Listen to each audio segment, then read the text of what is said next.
Students, आज के इस लेक्चर में मैं आपके साथ सोशल और कल्चरल चेंज की डेफिनेशन, इसका बेसिक कंसेप्ट और वो कौन से ऐसे फैक्टर हैं जो सोशल और कल्चरल चेंज को प्रमोट करते हैं, और इसके साथ साथ कौन से ऐसे फैक्टर्स हैं जो सोशल और कल्चरल चेंज के रास्ते में हिंड्रेंस क्रिएट करते हैं या रुकावट क्रिएट करते हैं। सबसे पहले मैं आज के इस लेक्चर में मैं सोशल और कल्चरल चेंज की डेफिनेशन को डिस्कस करूंगा, उसके बाद फिर मैं फैक्टर्स को डिस्कस करूंगा। जैसा कि आप स्क्रीन पर देख रहे हैं कि social change is basically alteration in the social structure and social relationship among the people in group, कि किसी भी समाज में, किसी भी सोसाइटी में जो लोग रहते हैं उनकी जो आपस में सोशल रिलेशनशिप हैं उनकी अल्ट्रेशन, और उसके अलावा सोसाइटी का जो स्ट्रक्चर है उसके अंदर चेंज जो है, इसको हम कहते हैं सोशल चेंज। इसमें काफ़ी सारे फैक्टर आ सकते हैं जिसको मैं आगे चल के फैक्टर्स, हिंड्रेंस और जो फैक्टर प्रमोटिंग फैक्टर्स और हिंड्रेंस फैक्टर जो मैं डिस्कस करूंगा, तो तब इसकी एग्जांपल आपके साथ शेयर हो जाएंगी। ये तो थी सोशल चेंज की। अब cultural change refers to change in material and non material culture. दोबारा मैं रिपीट करता हूं कि social change refers to specifically alteration in the social structure and social relationship, के लोगों के जो सोशल रिलेशनशिप हैं उनमें और सोसाइटी का जो सोशल स्ट्रक्चर है उसके अंदर चेंजेस को हम सोशल चेंज कहते हैं। और उसके अलावा किसी भी सोसाइटी के मटेरियल और नॉन मटेरियल कल्चर में जो चेंज होता है उसको हम कहते हैं कल्चरल चेंज। अब हम बढ़ते हैं factors promoting the social and cultural change. Factor promoting the social और कल्चरल चेंज में सबसे पहले हमारे पास है, स्टूडेंट्स आप स्क्रीन पे देखेंगे, prestige of innovator. Higher the prestige of innovator more the innovation may be accepted. वो कहते हैं कि जो इनोवेटर है, जिसने कोई प्रोडक्ट या कोई चीज या कोई फैशन या कोई भी ऐसी नई चीज इन्वेंट की है, अगर उसकी हैसियत, उसकी पर्सनैलिटी, उसकी जान पहचान हायर है, तो ज़्यादातर चांसेस हैं कि इसकी जो इनोवेशन है या रद्दोबदल है या कोई नई चीज़ जैसे समाज के अंदर बंदा लेके आया है, उसके एक्सेप्ट होने के चांसेस ज़्यादा हैं। यानी कि हाई, अगर इनोवेटर की प्रेस्टीज जो है वो हायर होगी तो ज़्यादा चांसेस हैं कि जो प्रोडक्ट है या कोई भी उसकी सोशल चेंज है वो समाज के अंदर एक्सेप्टेड हो। दूसरी स्टूडेंट्स, इसमें जो फैक्टर्स है, factor promoting the social and cultural change में personality of innovator. If innovator is popular among people then its innovation will be helpful in accepting their innovation। वो कहता है कि अगर इनोवेटर जो है उसकी पर्सनैलिटी जो है वो पॉपुलर है, तो उसकी जो इनोवेशन होगी या समाज में जो समाज के कल्चर के अंदर जो तब्दीली होगी वो ज़्यादातर चांसेस हैं कि वो एक्सेप्ट होगी। मैं आपको इसमें एक एग्जांपल देता हूँ। ये गवर्नमेंट आई 2018 में, तो आपने देखा होगा कि इमरान खान ने जो शलवार कमीज़ पहनने का कल्चर शुरू किया और उसके ऊपर वास्केट, तो आपने देखा कि असेंबली में तहरीक इंसाफ के जितने भी MNA थे उसमें 90-80% जो लोग थे वो शलवार कमीज़ पहन के आते थे। उससे पहले अगर देखें तो ये शलवार कमीज़ पहनने का ट्रेंड जो था वो नहीं था। इसके साथ साथ जो लोग PTI के फॉलोअर थे उन्होंने भी यही ट्रेंड शुरू कर दिया, पेशावरी चप्पल, वाइट सूट और उसके ऊपर एक कोट या वास्केट। तो ये जो थी ना, इनोवेटर था इस चीज़ का, तो उसकी पर्सनैलिटी चूंकि इस तरह थी, वो पॉपुलर था, इसलिए जो उसकी एडॉप्टेड चेंज है वो एक्सेप्ट हुई मार्केट में। उसके बाद तीसरा पॉइंट जो है वो है पर्सनल रिलेशन। अगर कोई बंदा इनोवेटर है, उसने समाज में कोई ऐसी रद्दोबदल की है, सोशल चेंज की है, तो उसके जो रेलेवेंट लोग हैं, उसके जानने वाले जो लोग हैं, वो उसको एक्सेप्ट करेंगे। तो लिहाजा पर्सनल रिलेशंस जो हैं वो सोशल चेंज को प्रमोट करते हैं। जो बंदा इनोवेटर होगा, जो प्रोडक्ट को इनोवेट करेगा या किसी भी कल्चरल बेस को इनोवेट करेगा, तो उसको एक्सेप्ट होने के चांसेस क्यों ज़्यादा होंगे? पर्सनल रिलेशन बेस पे। अगर इनोवेटर के पर्सनल रिलेशन ज़्यादा होंगे तो इसकी इनोवेशन के मार्केट में एक्सेप्ट होने के, समाज में एक्सेप्ट होने के चांसेस ज़्यादा होंगे। इसी तरह अगर इनोवेटर की पर्सनैलिटी ज़्यादा अच्छी है या पॉपुलर है, तो उस तरह उसकी जो चेंज है, सोशल चेंज, वो प्रमोट होगी। उसके बाद सोशल और कल्चरल चेंज के जो प्रमोटिंग फैक्टर है उसमें है अगला point, ratio of young people. वो कहते हैं कि अगर if younger people are more than older people, then social change will be promoted। क्योंकि जो पुराने लोग हैं, हमारे जो कल्चर के पुराने लोग हैं, वो नई चीज़ों को या समाज के अंदर रद्द-बदल या तब्दीली को डिस्करेज करते हैं। वो चाहते हैं कि हमारा ओल्ड ट्रेडिशंस जो हैं, कल्चर जो है हमारा वही रहे, उसके अंदर तब्दीली को डिस्करेज करते हैं। अगर किसी समाज में यंग लोगों की तादाद जो है वो ज़्यादा है और वो इस काबिल हैं कि खुद चीज़ों को डिसाइड कर सकें, तो उस सोसाइटी के अंदर भी इनोवेशन जो है या सोशल चेंज या कल्चरल चेंज जो है वो प्रमोट होती है। मैं आपको इसकी एग्जांपल दूं, जैसे पाकिस्तान के मेजर सिटीज़ हैं जैसे लाहौर, कराची, इस्लामाबाद, फैसलाबाद वगैरह। यहाँ पर जो हमारा सोशल स्ट्रक्चर है ना, जो पाकिस्तान का सोशल स्ट्रक्चर था 20 साल पहले, उससे काफ़ी चेंज हो चुका है। उसके बाद अगला पॉइंट है डिससेटिस्फाइड इंडिविजुअल्स। अगर मुआशरे के अंदर ज़्यादा लोग या वो लोग जो अपनी करंट सिनेरियो से, करंट सर्कमस्टांसेस से, जिस सोसाइटी के अंदर रह रहे हैं, उसके जो नॉर्म्स, वैल्यूज़, कल्चरल वैल्यूज़ हैं, उससे डिससेटिस्फाइड हैं, तो वो भी चेंज की तरफ उनका रुझान होगा। Dissatisfaction of individuals paved the way for social and cultural change। तो डिससेटिस्फाइड इंडिविजुअल्स जो होंगे वो सोशो कल्चरल चेंज को प्रमोट करेंगे, उसकी तरफ उसका रुझान होगा। अगला पॉइंट है जी हेट्रोजीनियस कल्चर। कल्चर जितना हेट्रोजीनियस होगा, उसकी हेट्रोजेनिटी जो है वो डायरेक्टली प्रोपोर्शनल होगी कल्चरल और सोशल चेंज के साथ। यानी कि अगर कोई होमोजीनियस कल्चर है तो उसके अंदर चेंजेस कम आएंगी। अगर हेट्रोजीनियस है और उसकी कल्चरल बेसिस ज़्यादा हैं या फिर किस समाज में ज़्यादा कल्चर हैं, तो वो एक दूसरे की चीज़ों को अडॉप्ट करेंगे। इसी तरह समाज के अंदर सोशल और कल्चरल चेंजेस में इजाफा होगा। उसके बाद अगला पॉइंट स्टूडेंट्स हमारा है एफिशिएंसी।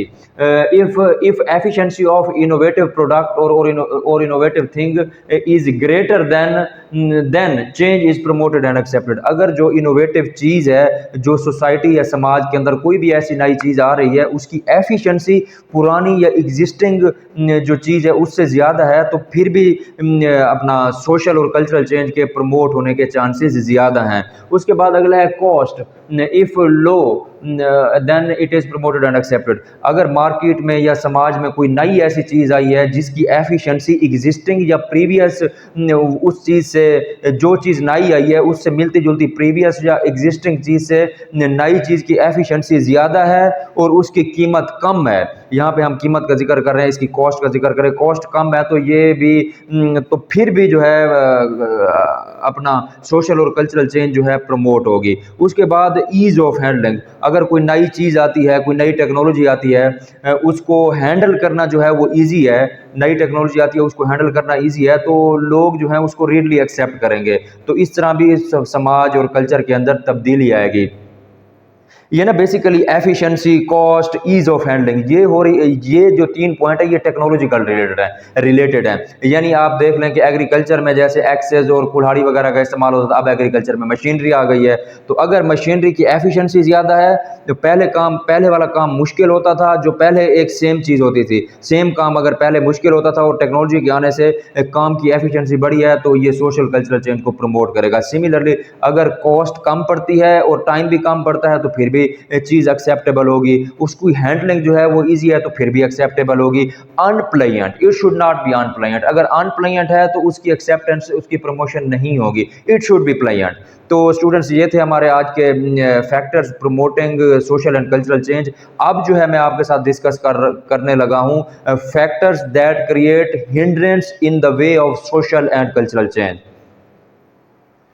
सबसे पहला फैक्टर मैं देखता हूँ नॉन एक्सेप्टेंस ऑफ इनोवेशन।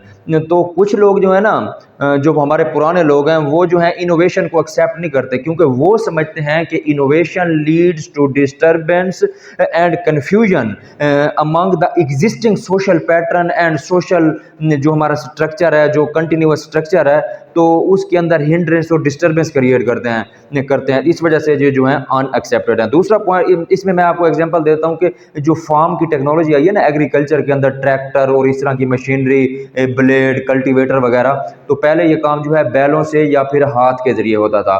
तो फार्म टेक्नोलॉजी जब आई थर्ड वर्ल्ड कंट्री में, जैसे हमारा सब कॉन्टिनेंट है या अफ्रीकन कंट्री में, तो लोगों ने इसको एक्सेप्ट नहीं किया, क्योंकि उन्होंने कहा कि ये तो हमारे एग्जिस्टिंग सिस्टम में इन्होंने डिस्टर्बेंस क्रिएट कर रही है। तो कई सालों के बाद यहाँ पे जो है थर्ड वर्ल्ड कंट्रीज में एग्रीकल्चर टेक्नोलॉजी जो है वो यूज होना शुरू हुई है। इसका दूसरा पॉइंट हमारे पास है वेस्टेड इंटरेस्ट। चेंज जो है ना, चेंज कोई भी चेंज है वो अगर समाज के स्टेटस को जो है उनके वेस्टेड इंटरेस्ट को अगर इंडेंजर करे, यानी कोई भी ऐसी चेंज जो समाज के ताकतवर तबके और स्टेटस को जागीरदार लोगों को या वो लोग जो ताकतवर हैं उनके अख्तियारात को, उनके इंटरेस्ट को इंडेंजर करे, तो तब भी जो है समाज के अंदर इस चीज़ की एक्सेप्टेंस नहीं होती, ये हिंड्रेंस होती है। मैं आपको इसकी एग्जांपल देता हूँ, जैसे मैंने पीछे शायद जहाँ लिखी भी है, हाँ, जब लैंड रिफॉर्म्स हुए थे, जुल्फ़िकार अली भुट्टो ने पाकिस्तान में लैंड रिफॉर्म्स किए थे, उसमें कुछ इस तरह से था कि कुछ स्पेसिफिक नंबर ऑफ एकर्स जो हैं एक बंदा अपने पास रख सकता है। उससे ज़्यादा अगर लैंड किसी के पास है, एक नंबर मुझे एग्जैक्ट याद नहीं है, 500 एकड़ था या 1000 एकड़ जो भी था, तो उससे ज़्यादा अगर किसी बंदे की ज़मीन है तो वो ज़मीन लेकर उन लोगों में डिस्ट्रीब्यूट कर दी गई जिनके पास लैंड जो है बिल्कुल भी नहीं थी। तो इस सिलसिले में चूंकि नुकसान हो रहा था स्टेटस को लैंडलॉर्ड को, फ्यूडल्स को, तो फ्यूडल स्टेटस को और लैंडलॉर्ड ने इस चेंज की जो समाज के अंदर सोशल स्ट्रक्चर के अंदर जो चेंज आई थी इसको रेजिस्ट किया था, इसके रास्ते में हिंड्रेंस क्रिएट की थी। तो उसके बाद जो मैं अगला पॉइंट आपके साथ डिस्कस करता हूँ, इकोनॉमिक फैक्टर। इकोनॉमिक फैक्टर जो भी हैं वो सोशल और कल्चरल चेंज के अंदर हिंड्रेंस क्रिएट करते हैं। मिसाल के तौर पर अगर आप किसी एक बड़े शहर में, जैसे मैं अगर पाकिस्तान की एग्जांपल दूं, आप साउथ पंजाब या इंटीरियर सिंध से आप निकल कर लाहौर, इस्लामाबाद या कराची के अंदर शिफ्ट होना चाहते हैं, तो उसके लिए आपको काफ़ी सारा रेवेन्यू चाहिए, आपने वहाँ पे कंस्ट्रक्शन करनी है, आपके एक्सपेंसेस उस हिसाब से बढ़ने हैं। तो ये है इकोनॉमिक फैक्टर। ज़ाहिर है जब आपके पास रेवेन्यू नहीं होगा, पैसा ही नहीं होगा, तो आप वो चेंज कैसे कर सकते हैं। तो ज़्यादातर केसेस में चेंज जो है, change demands money. If you do not have money then you can not change your social structure and culture. ठीक है, ज़्यादातर केसेस में, सब पे ये लागू नहीं होता। इसके बाद अगला जो है पॉइंट वो ये है कि फियर ऑफ आइसोलेशन।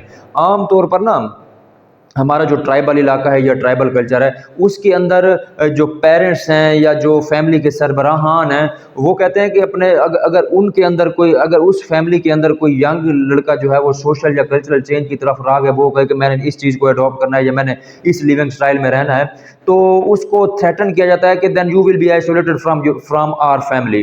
तो फियर ऑफ आइसोलेशन जो है ये भी सोशल और कल्चरल चेंज के रास्ते में हिंड्रेंस है। उसके बाद अगला पॉइंट है punishment. Some changes are encouraged by societies if adopted. ये मैं यहाँ पे मिस्टेकनली लिखा गया है, ये है यहाँ ये बनता है कि कुछ चेंजेस जो हैं समाज के अंदर डिस्करेज की जाती हैं, अगर कोई individual in discouraged cultural pattern को या इन चेंजेस को अडॉप्ट करता है तो देन ही और शी विल बी पनिश्ड। यहाँ पे इनकरेज लिखा हुआ है, यहाँ पे डिस्करेज लिखना है। तो जो चीज़ें या चेंजेस डिस्करेज हैं उसको अडॉप्ट कर, जो इंडिविजुअल उनको अडॉप्ट करेगा देन ही और शी विल बी पनिश्ड। उसके बाद अगला पॉइंट है कि रेशियो ऑफ ओल्डर पीपल। अगर समाज के अंदर ओल्डर पीपल की जो रेशियो है वो ज़्यादा है, if older people constitute major chunk of society and enjoy considerable authority and respect then change is naturally resisted। वो कहते हैं कि अगर सोसाइटी के अंदर जो ओल्डर पीपल हैं उनकी एक तादाद ज़्यादा है और दूसरे नंबर पे उनके पास पावर है, वो तीसरे नंबर पर वो अपनी अथॉरिटी को यूज़ करते हैं, चौथे नंबर पर जो है उनकी समाज के अंदर रिस्पेक्ट है, तो वो कभी भी नहीं चाहेंगे कि समाज के अंदर चेंज आए, क्योंकि समाज के अंदर जैसे ही चेंज आएगी तो उनकी रिस्पेक्ट, अथॉरिटी, उनकी पोजीशन जो है वो डिस्टर्ब होगी, वो पोजीशन और उनकी जो पावर है उसको जाने का खतरा है। तो इस वजह से जो है ये लोग चेंज को डिस्करेज करते हैं। उसके बाद जो है degree of satisfaction. Degree of satisfaction में आप ये लिख सकते हैं कि if more individuals in society are dissatisfied from the existing situation then the change will be promoted. अगर इस पैरे में आप ये लिखेंगे कि if more number of people are satisfied from their existing situation और existing cultural values, norms, traditions then change will be hindrance.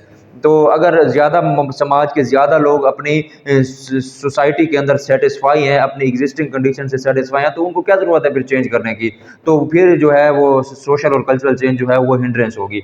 इसके बाद है स्मॉल कल्चरल बेस। अगर किसी कल्चर की जो ट्रेड्स हैं, कल्चर की जो बेस हैं वो स्मॉल हैं, वो कम हैं, तो ज़ाहिर है फिर चेंजेस भी कम होंगी। इसके अलावा अगर किसी कल्चर की ट्रेड्स हैं, number of traits of culture are more then changes will be more, तो चेंजेस भी ज़्यादा होंगी। उसके बाद है जी students lack of education, unaware, lack of education. जो अनएजुकेटेड पीपल हैं वो सोशल और कल्चरल चेंज के प्रोज और कॉन्स, पॉजिटिव और नेगेटिव कंसिक्वेंसेस से अवेयर ही नहीं है। लिहाजा जब लोगों को सोशल और कल्चरल चेंज के एडवांटेजेस का पता नहीं होगा तो उसको अडॉप्ट कैसे करेंगे। तो लिहाजा ये भी एक रास्ते में जो लैक ऑफ एजुकेशन है वो भी सबसे बड़ी रुकावट है। उसके बाद मैं आपसे डिस्कस करता हूँ कल्चरल इनर्शिया। कल्चरल इनर्शिया जो है ना, ये फिनोमेना है, कॉमन है आमतौर पर प्रिमिटिव सोसाइटी में, जो कदीम सोसाइटी हैं। तो क्योंकि उन इलाकों के जो लोग हैं उनका वे ऑफ लाइफ जो है वो कस्टमरी है, वो जो उनके ट्रेडिशन है, जो उनके प्रोफेशन है, ट्रेडिशन है, कल्चरल नॉर्म्स हैं, वैल्यूज़ हैं, वो लोग अपने ट्रेडिशन कल्चर नॉर्म के साथ स्ट्रोंगली इंटरकनेक्टेड है, स्ट्रोंगली इंटरेक्टेड है। वो बहुत सी चीज़ों पे कंप्रोमाइज़ कर सकते हैं लेकिन अपनी सोशल कल्चरल चेंजेस है उनके ऊपर कंप्रोमाइज़ नहीं कर सकते, क्योंकि वो उसको छोड़ने पर वो अपनी उन एग्जिस्टिंग कल्चरल वैल्यू और सोशल वैल्यूज और ट्रेडिशन को छोड़ने पर तैयार ही नहीं होते।